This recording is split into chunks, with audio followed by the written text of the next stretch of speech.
Hai, selamat datang kembali di Nonton Lagi Channel. Bagaimana nih kabar kalian? Semoga baik-baik saja ya. Di episode kali ini kita akan membahas salah satu teori SpongeBob yang sangat fenomenal. Bersiaplah.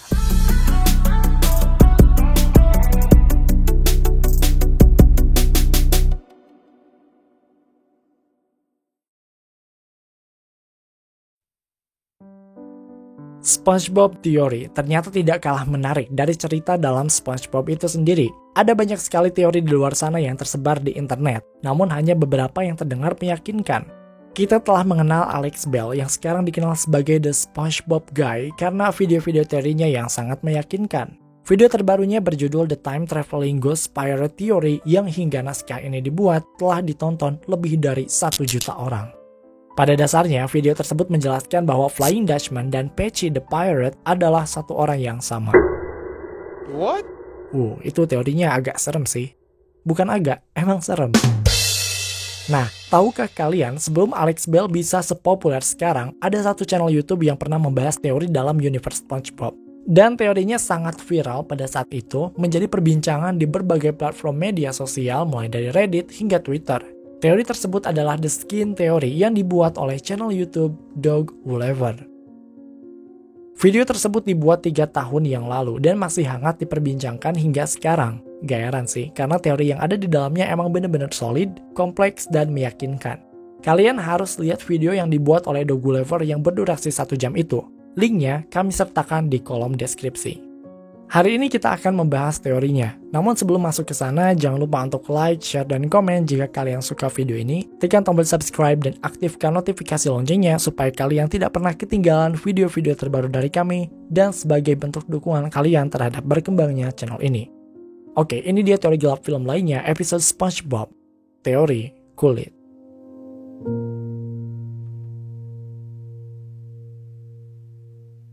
Oke, pada dasarnya teori ini mencoba untuk menjelaskan sebuah kebiasaan aneh para penduduk Bikini Bottom. Seperti yang kita tahu bahwa Bikini Bottom adalah sebuah daerah yang dipenuhi dengan beragam makhluk laut dan mungkin satu makhluk darat.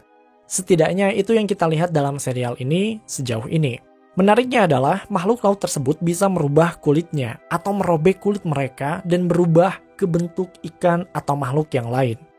Untuk sesaat ini tidak terlalu menarik perhatian. Namun lama-kelamaan ini menjadi menarik perhatian karena selain merobek kulit mereka sendiri itu agak creepy, serial SpongeBob juga seperti yang kita tahu didasarkan pada kehidupan manusia di dunia nyata. Maksudnya, di SpongeBob ada kegiatan di sekolah, di dunia manusia juga ada. Di Bikini Bottom ada restoran, di dunia manusia juga ada. Nah, kegiatan mereka yang merobek kulit mereka sendiri, itu kegiatan apa kalau di dunia manusia? Nah, sedikitnya itu yang akan kita bahas hari ini. Oke, SpongeBob SquarePants adalah sebuah show yang memperlihatkan ikan dan makhluk laut lainnya. Tapi mereka bukan makhluk laut secara harfiah. Mereka adalah interpretasi dari kehidupan manusia. Jadi, SpongeBob itu sebenarnya menceritakan tentang kehidupan manusia, apa yang terjadi di dunia manusia. Hanya saja manusianya itu diganti dengan makhluk laut yang ada di Bikini Bottom. Makanya, kita sebutkan di awal di Bikini Bottom ada restoran ya, karena di dunia manusia juga ada restoran. Dari sini kita bisa memahami bahwa ikan atau makhluk laut yang ada di Bikini Bottom bisa kita asumsikan sebagai manusia. Paham ya? Oke. Itu konsepnya. Nah, sekarang mari kita bahas salah satu episode yang menjadi titik awal perkembangan dari The Skin Theory ini. The Skin Theory berawal dari sebuah analisis dalam season 2 episode 24A berjudul Dying for Pie.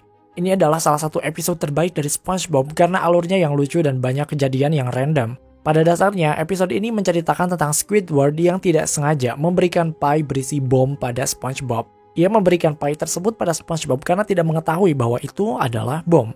Squidward merasa bersalah dan berniat untuk menghabiskan waktu seharian penuh bersama SpongeBob sebelum ia benar-benar meledak. Hingga pada akhirnya kita mengetahui bahwa SpongeBob tidak benar-benar memakan pie tersebut. Dalam salah satu bagian ketika ia menghabiskan waktu bersama SpongeBob, ada satu adegan yang cukup aneh. SpongeBob berencana untuk mengenalkan Squidward pada seluruh penduduk Bikini Bottom dan ia harus mengenakan kostum salmon. What? Pada awalnya ya, scene ini emang random, tapi kalau dipikir-pikir, kok ini agak creepy juga. Buat kita, sebagai penonton, sebagai manusia, kita melihat penduduk Bikini Bottom sebagai ikan saja, no big deal, gak ada masalah. Tapi beda kasusnya dengan penduduk Bikini Bottom. Mereka melihat ikan lain sebagaimana kita melihat teman kita, melihat orang tua kita, atau melihat orang paling terdekat dengan kita. Dan sekarang, Squidward mengenakan kostum dari ikan salmon, berwarna pink, orange, dan berkeliaran di tempat umum. Maksudnya, anak ini juga berwarna orange.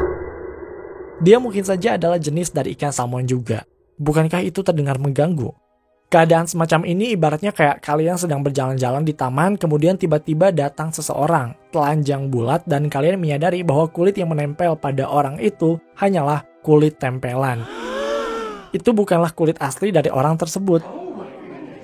Bukankah itu terdengar mengerikan?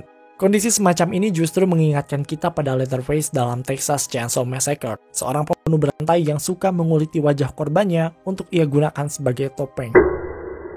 Seperti yang kita tahu bahwa ikan salmon kulitnya itu sebenarnya tidak berwarna pink orange seperti yang kita lihat dalam episode ini atau dalam acara MasterChef. Itu adalah ikan salmon yang sudah dikuliti karena warna kulit ikan salmon sebenarnya berwarna abu-abu. So, fakta ini justru semakin mengerikan. Berarti Squidward mengenakan katakanlah bagian dalam dari jenisnya sendiri yang sudah dikuliti. Dari sini kita bisa melihat bagaimana berbagai momen yang terlihat tidak berbahaya dalam serial SpongeBob mungkin saja memiliki makna lain yang lebih mengerikan. Doug Gulliver selaku penulis teori ini kemudian mengasumsikan bahwa penduduk Bikini Bottom menganggap merobekkan atau memakai kulit makhluk lain ini sebagai sesuatu yang biasa saja. Seolah-olah kebiasaan ini sudah tidak lagi menjadi sesuatu yang aneh bagi mereka. Pada awalnya, Doug Gulliver menganggap ini hanya sebagai adegan random saja. Namun, apa artinya random jika adegan semacam ini bisa kita temukan dalam serial SpongeBob secara berulang? Tidak hanya Squidward yang mengenakan kostum ikan salmon dalam episode Dying for Pie di atas, ternyata masih banyak lagi beberapa momen lainnya yang mengindikasikan bahwa orang di balik serial SpongeBob ini menginginkan penonton sadar akan adanya The Skin teori ini.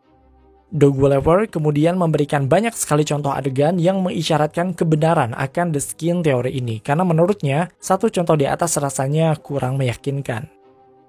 Oke, perlu kalian ketahui bahwa contoh dalam video aslinya sangat panjang dan mungkin kita akan persingkat saja di sini. Siap? Dalam episode Shell of Man, kita bisa dengan jelas melihat Mr. Krab terlepas dari cangkangnya dan cangkangnya tersebut bisa diisi oleh SpongeBob. Bukankah ini kasusnya hampir mirip dengan Squidward yang mengenakan kostum salmon? Episode Skill Crane memperlihatkan kondisi yang sebaliknya. Kali ini Mr. Krab yang masuk ke dalam tubuhnya SpongeBob, seolah-olah ada ruang kosong di dalam tubuhnya. Kemudian episode No Wind is Allowed, kita melihat momen yang agak berbeda namun esensinya tetap sama, tentang ikan yang mengenakan kulit makhluk lain. Dalam episode ini, SpongeBob dan Sandy berusaha untuk masuk ke Salty's Pitten, sebuah tempat yang diperuntukkan bagi makhluk laut yang kuat saja.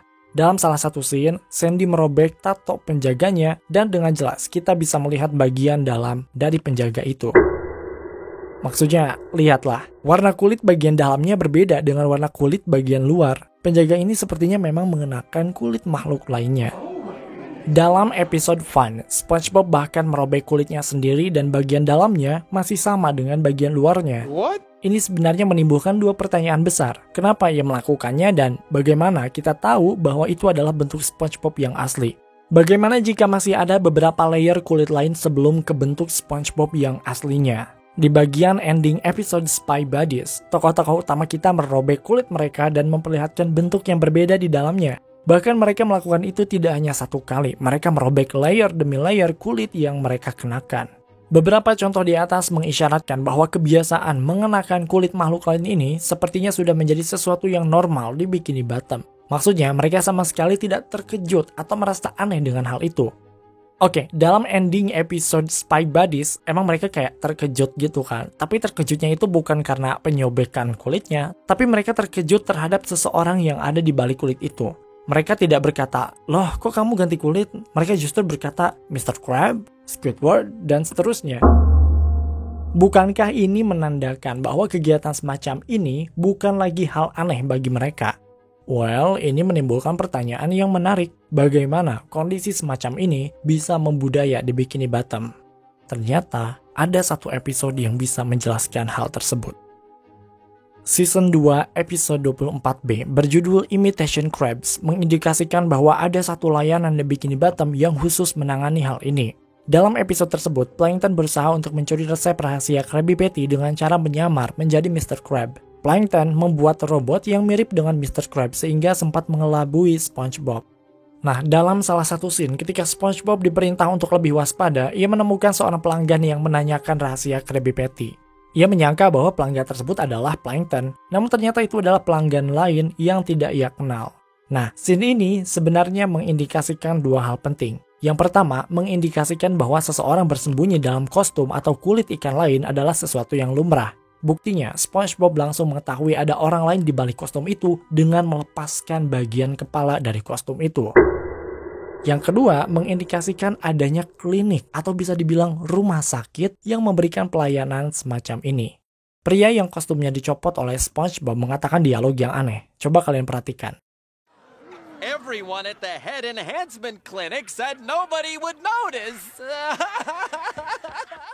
Dia bilang, everyone in the head enhancement clinic said nobody would notice. Secara bebas dapat kita terjemahkan sebagai berikut. Semua orang di The Head Enhancement Clinic bilang gak bakalan ada orang yang sadar. What? Oke, pada awalnya kita masih ragu apa arti dari The Head Enhancement Clinic. Kalau misalnya kita pakai Google Translate, terjemahannya agak aneh. The Head Enhancement Clinic artinya klinik peningkatan kepala. Kita nggak ngerti maksudnya apa. Hingga pada akhirnya kita mencari tahu apa itu Enhancement Clinic. Dan ternyata Enhancement Clinic adalah sebuah service atau layanan semacam operasi plastik. What? Sederhananya, jika ada bagian tubuh kita yang ingin diubah, diperbesar, atau diperkecil, pokoknya ya dibagusin lah, itu perginya ke Enhancement Clinic.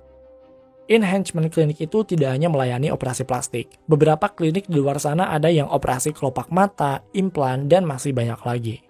Nah, dalam dialog yang diucapkan pria ini itu spesifik. Dia langsung bilang The Head Enhancement Clinic, yang mana artinya itu melayani bagian kepala saja. Mungkin kepalanya diubah atau mungkin menjual kepala ikan lain untuk dikenakan.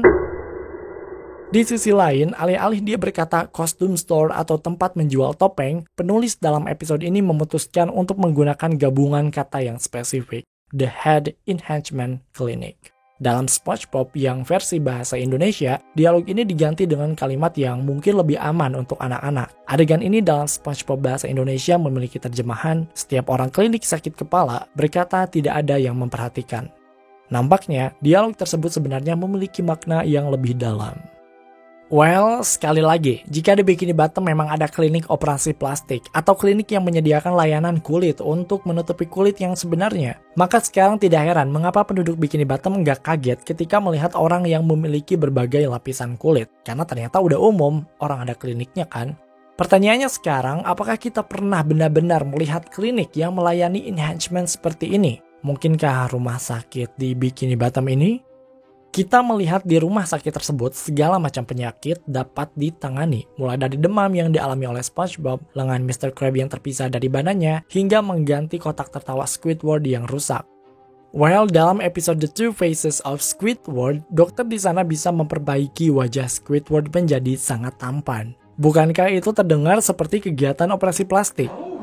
Maksudnya, Squidward berubah menjadi idaman semua penduduk Bikini Bottom setelah wajahnya diperbaiki oleh dokter di rumah sakit tersebut. Oke, mungkin memang ada layanan enhancement clinic di dalam rumah sakit tersebut. Namun, ada kemungkinan bahwa layanan tersebut juga hadir di luar rumah sakit tersebut. Tepatnya dalam episode Fun. Balik lagi nih ke episode ini. Dalam salah satu adegan, ketika SpongeBob dan Plankton menghabiskan waktu bersama, kita melihat satu toko yang sangat janggal. Coba kalian perhatikan cuplikannya.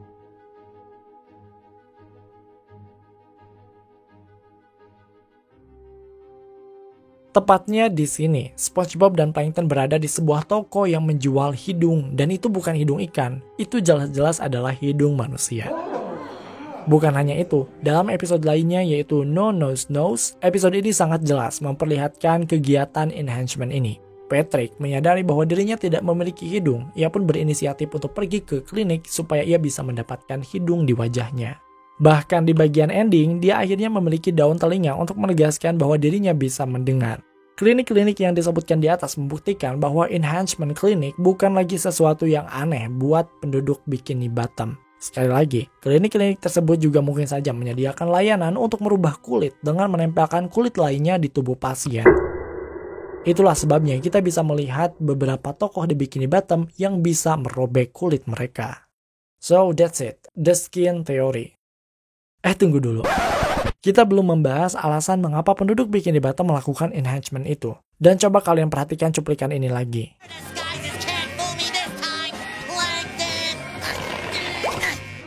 Kalau dipikir-pikir ini mirip dengan yang terjadi dalam serial Scooby-Doo. Apakah keduanya memiliki hubungan? Apakah SpongeBob melakukan cross universe dengan Scooby-Doo? Atau SpongeBob adalah another multiverse dari Scooby-Doo? Semua pertanyaan itu akan dibahas dalam The Skin Theory Part 2. Stay tuned.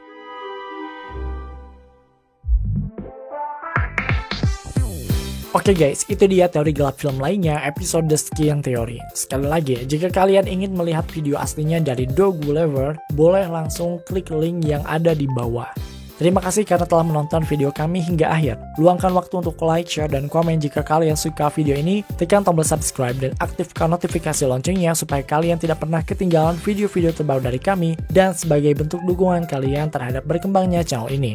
Mari terhubung lebih dekat dengan cara follow kami di Instagram dan TikTok di @nontonlagi untuk mendapatkan info dan rekomendasi film terbaik. Dan jangan lupa, Creepy Crime Case kini hadir di Spotify. Sampai jumpa di episode Nonton Lagi channel berikutnya.